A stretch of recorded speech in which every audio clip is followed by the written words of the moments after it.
World Bank approves US $6 million in additional financing for Guyana's COVID-19 emergency response. Miner remanded for allegedly killing Moruca man. Chief Hydrometeorological Officer said the month of July is expected to be wetter than usual. In the region, Chile launches plans for police reform, and internationally, Bangladesh's food supply is threatened by climate change. Greetings and welcome to another edition of Channel 2 Headline News Updates. I am Bibi Bacchus. Thank you for joining us.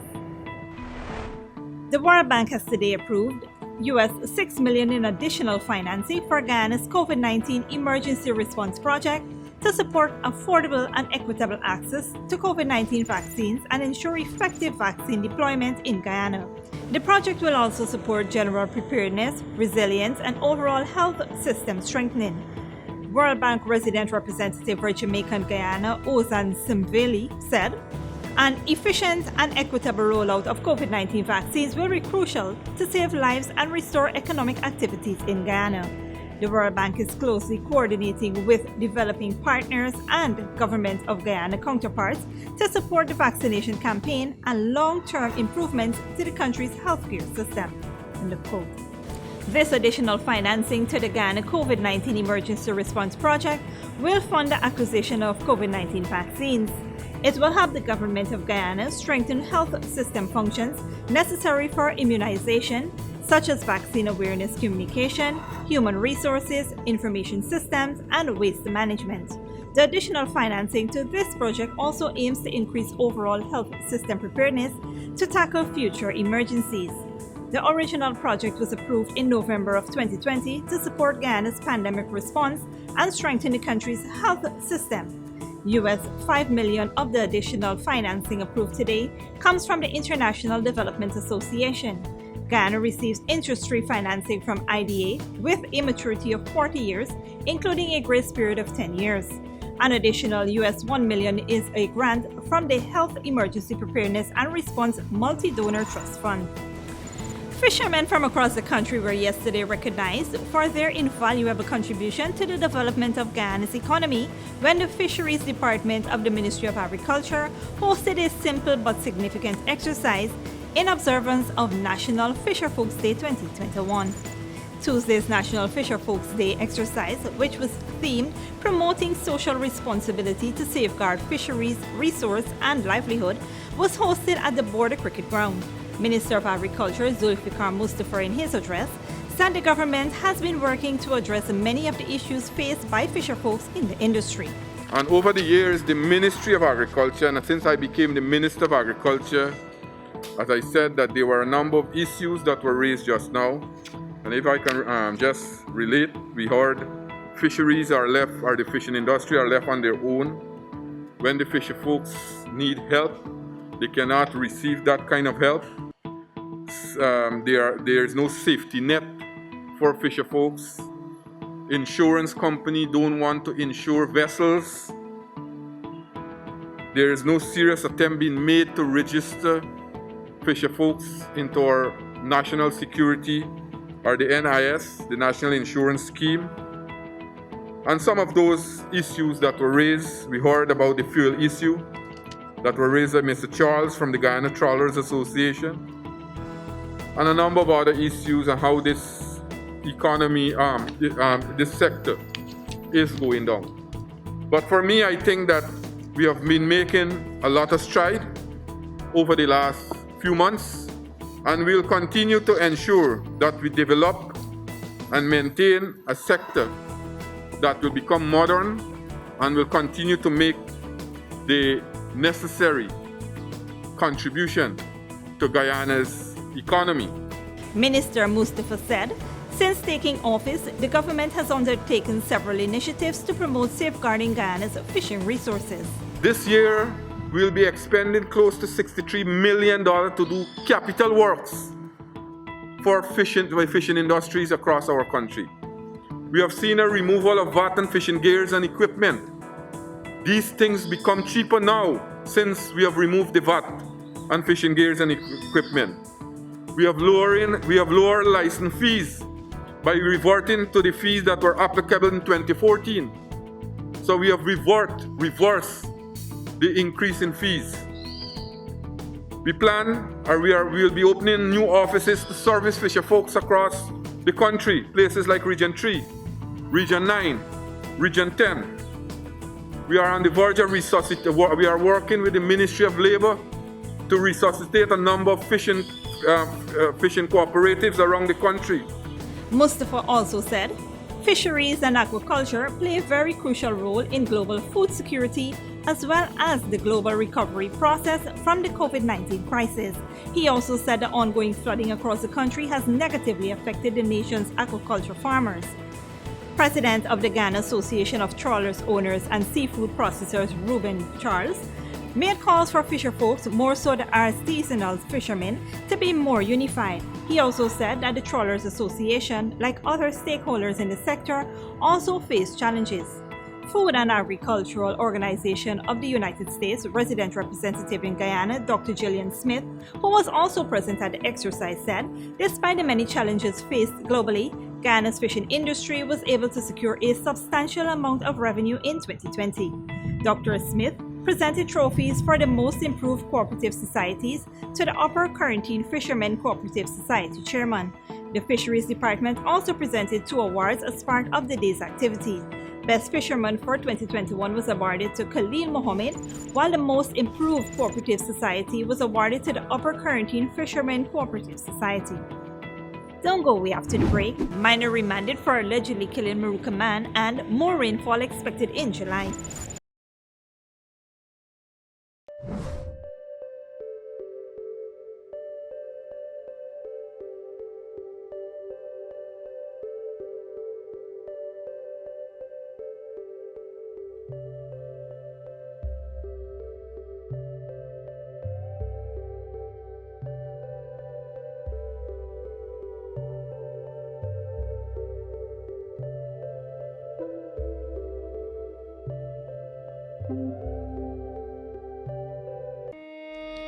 Survival Shopping Complex brings to you its delivery service, Shop through WhatsApp. This process is simple. All you need to do is call or message your grocery list to 613-9683 and we will select your items for you and have them delivered directly to you, even out of town. This is convenient because we can stay on the phone with you as we select your favorite brands. We're happy to do your shopping for you. Contact us on WhatsApp today and shop Price Smart at Survival Shopping Complex. Are you looking for men's suits for that wedding, prom, or special party? Or maybe you need to update your wardrobe with a modern fit or a new color for work? Search no more, because John Lewis Styles is the perfect men's suit store. Come see us on Waterloo Street, and our friendly staff will help you choose the perfect size, color, and fit. Complement that suit with a stunning shirt and tie, matching bow tie and suspenders, cufflinks, or even a pair of shiny dress shoes. You will love the way you look. John Lewis Styles. Simply different. When you need money and you gotta get it fast, Creative Jewelry and Pawn Shop is the place for that confidential transaction in a quiet and secure location. You'll get the highest value per pennyweight for your gold and also enjoy the lowest interest rates and longest payback period too. Yes, for that instant transaction to solve a pressing financial problem. That Creative Jewelry and Pawn Shop, 4-6 Boyle Place, that's between the Ministry of Housing on Brickdam and White Castle Fish Shop, be your first and only choice. Creative Jewelry and Pawn Shop, safe and sound, solid and secure, always there for you. Telephone 231-7878 and 223-8955. Tastes so good. It's gotta be made with Alabama Baker wheat flour. Produced from quality soft winter wheat and quality enzymes to give a superior product that's guaranteed to be luscious, delightful to taste, and stays fresher longer. Alabama Baker wheat flour is perfect for breads, roti, puri, pastries, chow mein, pastas, and many other delights. Imported and distributed by Alabama Trading. 6566 Robb Street, Borda, and 23 Lombard Street. Telephone 225-5800. Welcome to Kissoon's Furniture.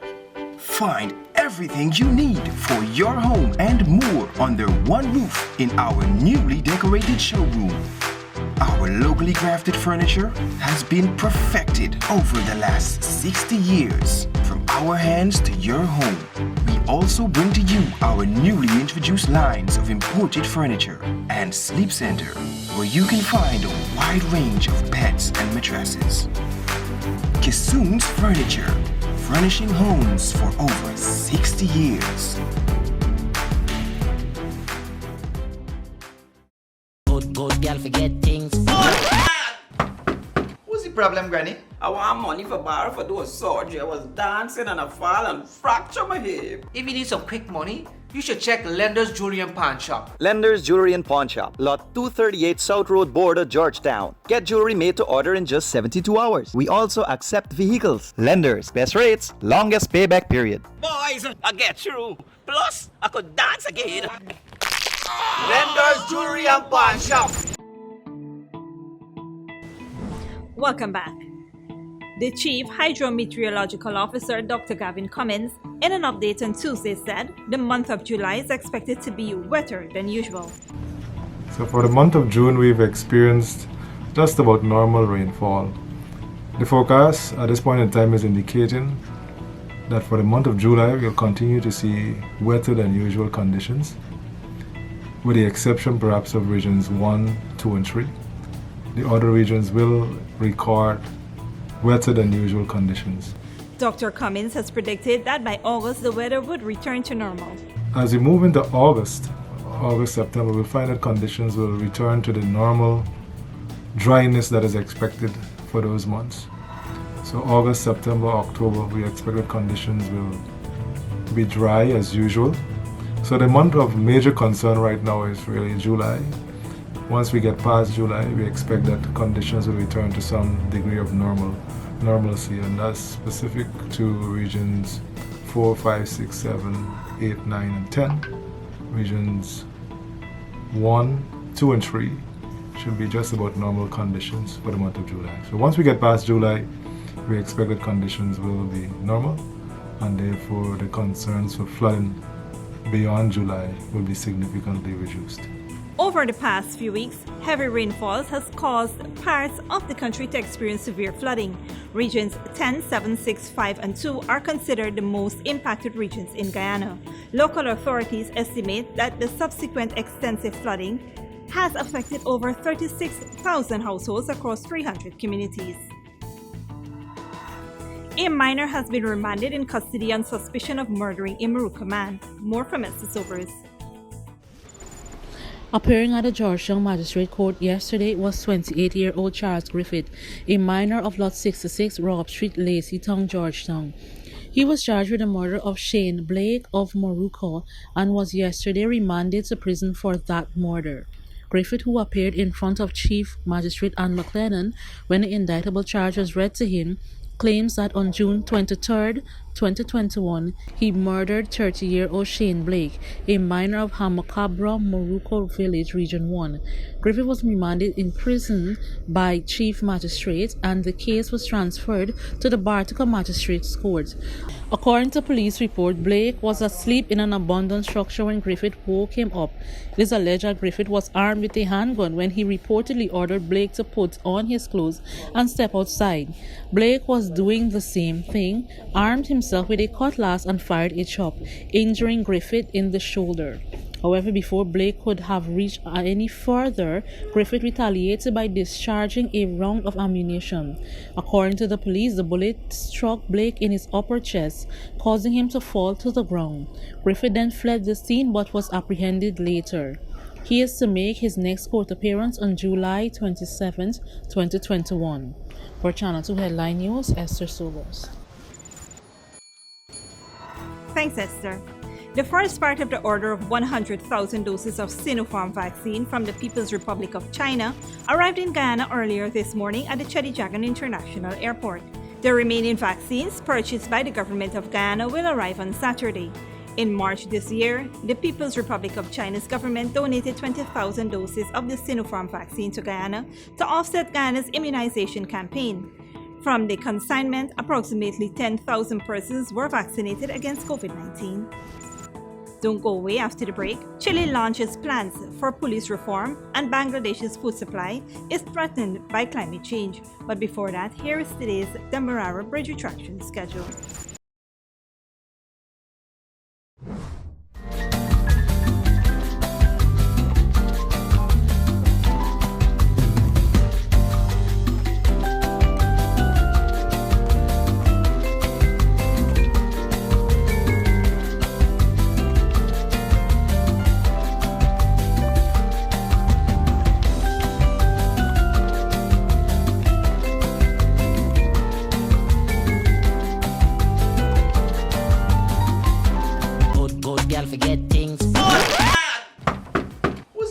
Granny? I want money for borrow for those surgery. I was dancing and I fall and fracture my hip. If you need some quick money, you should check Lender's Jewelry and Pawn Shop. Lender's Jewelry and Pawn Shop, lot 238 South Road Border, Georgetown. Get jewelry made to order in just 72 hours. We also accept vehicles. Lender's, best rates, longest payback period. Boys, I get through. Plus, I could dance again.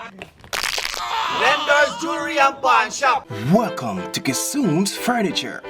Find everything you need for your home and more under one roof in our newly decorated showroom. Our locally crafted furniture has been perfected over the last 60 years. From our hands to your home, we also bring to you our newly introduced lines of imported furniture and sleep center, where you can find a wide range of beds and mattresses. Kissoon's Furniture, furnishing homes for over 60 years. For decades, milk has remained the same. Until now. Introducing the Great Dairy Full Cream Milk from Alabama Trading. Enriched with vitamins A to D and calcium to promote healthy teeth, strong bones, and vitality. Great Dairy Milk is delicious and fortified to encourage healthy cell growth within the body. No wonder it's the #1 brand of milk produced in Ireland. Now available nationwide in 400-gram packages at leading supermarkets and wholesale vendors. Distributed by Alabama Trading. When you need money and you gotta get it fast, Creative Jewelry and Pawn Shop is the place for that confidential transaction in a quiet and secure location. You'll get the highest value per pennyweight for your gold and also enjoy the lowest interest rates and longest payback period too. Yes, for that instant transaction to solve a pressing financial problem. That Creative Jewelry and Pawn Shop, 4-6 Boyle Place, that's between the Ministry of Housing on Brickdam and White Castle Fish Shop. Be your first and only choice. Creative Jewelry and Pawn Shop, safe and sound, solid and secure, always there for you. Telephone 231-7878 and 223-8955. Survival Shopping Complex brings to you its delivery service, Shop Through WhatsApp. This process is simple. All you need to do is call or message your grocery list to 613-9683 and we will select your items for you and have them delivered directly to you, even out of town. This is convenient because we can stay on the phone with you as we select your favorite brands. We're happy to do your shopping for you. Contact us on WhatsApp today and shop Price Smart at Survival Shopping Complex. Are you looking for men's suits for that wedding, prom, or special party? Or maybe you need to update your wardrobe with a modern fit or a new color for work? Search no more, because John Lewis Styles is the perfect men's suit store. Come see us on Waterloo Street, and our friendly staff will help you choose the perfect size, color, and fit. Complement that suit with a stunning shirt and tie, matching bow tie and suspenders, cufflinks, or even a pair of shiny dress shoes. You will love the way you look. John Lewis Styles. Simply different. Welcome back. Now we take a look at news in the region and around the world. Chile's government has launched a plan to reform the police and increase accountability. Officers have been accused of abuse of power, corruption, and human rights violations. Al Jazeera's Lucia Newman reports. 36-year-old Fabiola Campillay was walking to the bus stop to go to work when she was hit in the face by a tear gas canister. She was blinded for life. The police officer accused of the attack still hasn't been tried. We're asking that you take part in our campaign on Monday to demand justice by covering both your eyes. That will help me and all the others who have been injured or lost their lives. Widespread charges of police abuse and misuse of power during and after demonstrations are among the many reasons why Chile's police force is being overhauled. The police used to enjoy prestige here, but corruption scandals involving top-ranking police officers, cover-ups, attempts to plant evidence in a bid to secure convictions have cost respect for the police force, as you can see on the graffiti of these walls. Chile's new director of police says a police reform and modernization plan aims to recover trust and legitimacy among citizens. We know that cultural changes are the most complex to revert. They imply reverting deep-rooted behaviors and variables. That means making the police accountable to civilian authorities rather than just to themselves. Training for new recruits has been extended from 1 to 2 years, putting an emphasis on human rights and the proper use of crowd control weapons. Chile's Deputy Interior Minister argues it takes time. It's not a matter of magical transformation from one day to the next. It's a process. Probably it will have an impact in the short, medium and long term to hopefully win over our citizens. But a retired colonel who resigned in frustration while in charge of the police human rights course says the problem is political will. I think this reform process has been very slow. The police needs a new conduct code now. They need to own up to the grave human rights charges that have occurred now. Unfortunately, I don't think this reform is a priority. In the meantime, morale is low in the police force and resignations are escalating. Almost as quickly as respect for the only institution that has a monopoly on the legitimate use of force. Lucia Newman, Al Jazeera, Santiago. And internationally, China went from decades of isolation to a global superpower, and its foreign policy has seen a recent dramatic makeover.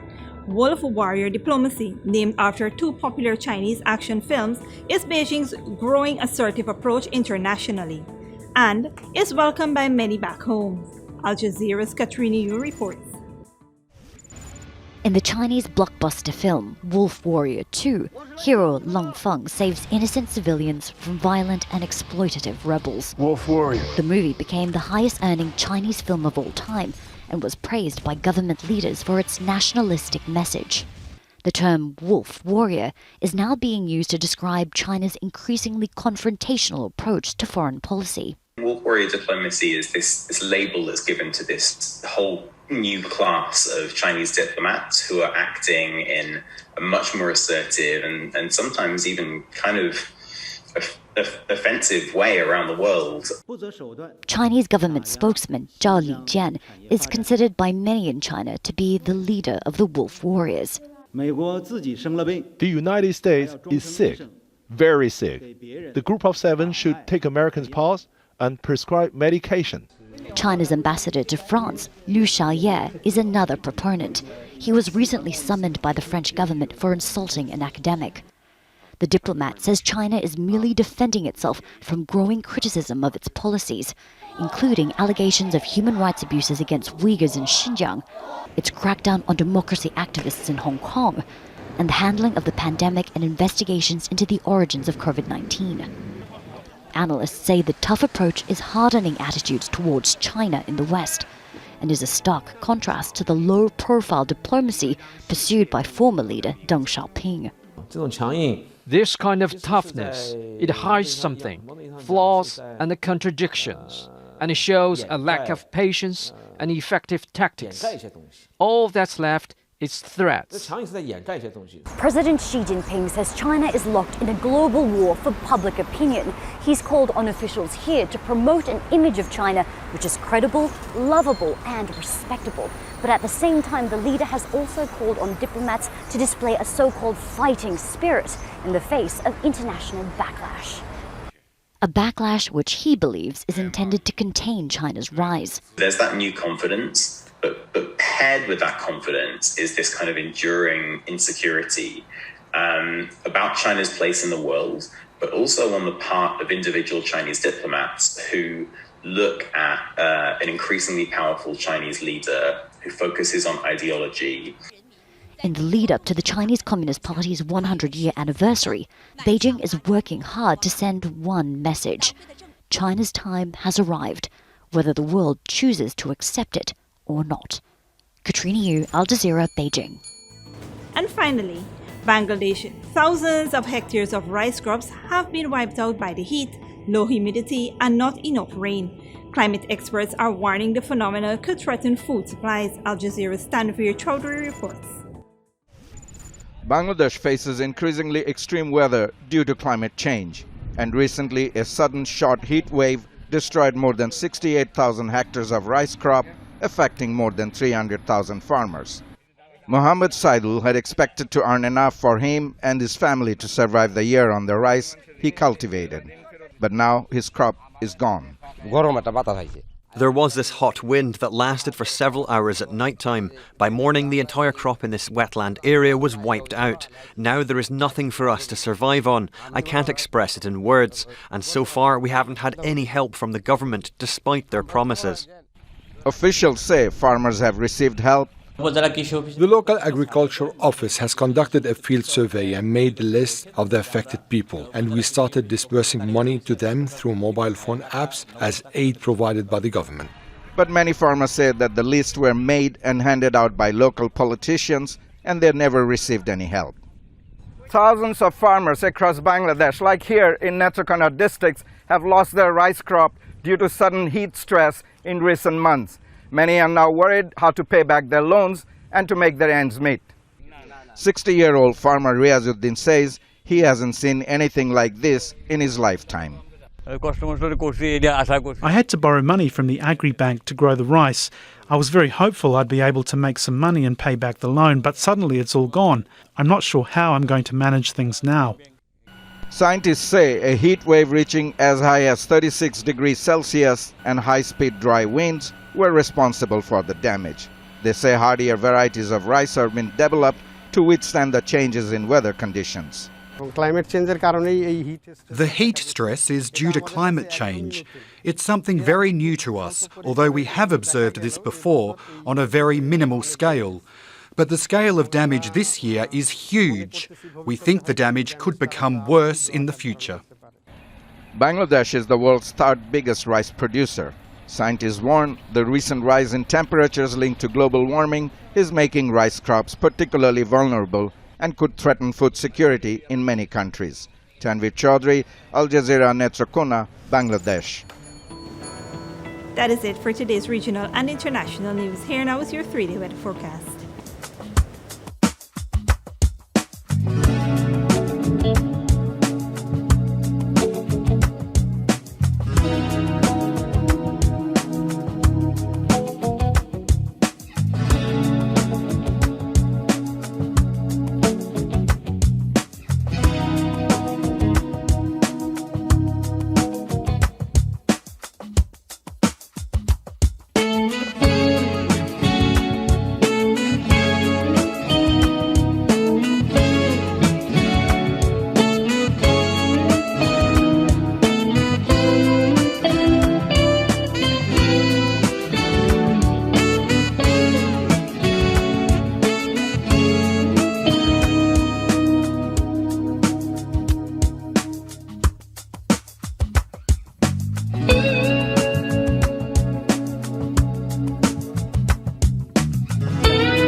That is all for this edition of Channel 2 Headline News Update. Tune in on Thursday at 7 p.m. for another episode. Be sure to subscribe, like, and follow us on Facebook and YouTube. Until then, stay safe and take care.